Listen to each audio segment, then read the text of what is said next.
আবারও মালদায় বোমা বিস্ফোরণে গুরুতর আহত 2 নাবালক। ঘটনাকে কেন্দ্র করে ব্যাপক চাঞ্চল্য মালদার রতুয়া থানার চাঁদমণি 2 নম্বর গ্রাম পঞ্চায়েতের হলদিবাড়ি গ্রামে। গুরুতর আহত অবস্থায় 2 নাবালিকাকে উদ্ধার করে রতুয়া গ্রামীণ হাসপাতালে নিয়ে আসা হয়, তবে আঘাত গুরুতর থাকায় দুজনকে মালদা মেডিকেল কলেজ হাসপাতালে স্থানান্তর করা হয়েছে। আহত নাবালিকা হলেন শামির আক্তার, বয়স 13 বছর।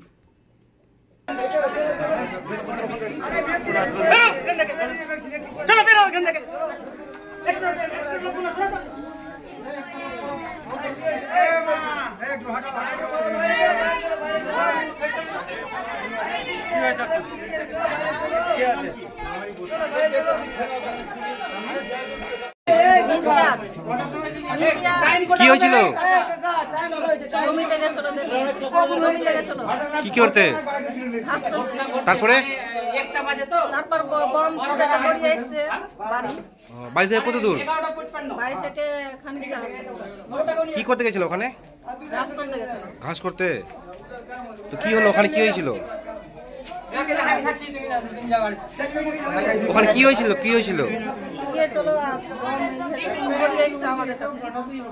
বোমা ফেটেছে। কি হয়েছে? হাত পায়ে লেগেছে? বাড়ি কোথায় আপনার? চাঁদমণি 1 না 2? না, বাড়ি হলদিবাড়ি। চাঁদমণি হলদিবাড়ি চাঁদমণি 2। চাঁদমণি 2। আপনার নাম? আজকে বাড়ির লোক আমার বাড়িতে হলো বলদিয়া পুকুর। হ্যাঁ, আমি ছিলাম না, আমার লাতি হলো এটা, আমি কাজ করছিলাম। ওই ওরা মাঠে গেছিল চ্যাংড়া পিলে ঘাস কাটতে না কি করতে। আচ্ছা আর ওই জমিতে পড়েছিল বম। আচ্ছা। আর ওই চ্যাংড়া বাচ্চা হাতে করে কিরকম ভাবে ছিল, এখন নিয়ে খেলছিল কি করছিল, বাস এই তো ফুটে গেছে। বোমা ফেটেছে ওখানে? হ্যাঁ বোমা ফেটেছে। হ্যাঁ, এখানে খাম হয়ে গেছে শুদ্ধ, হাত নাই, হাত চলে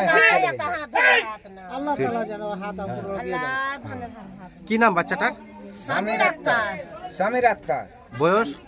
বয়স 13 বছর। বাড়ি? বাড়ি হলদিবাড়ি। চাঁদমণি হলদিবাড়ি, হ্যাঁ। Post office Chandmoni. চাঁদমণি 1 না পাটনা। চাঁদমণি 1 না 2? 2। বাবার নাম কি? ওইটা বাচ্চাটা কে তোমাদের? কেউ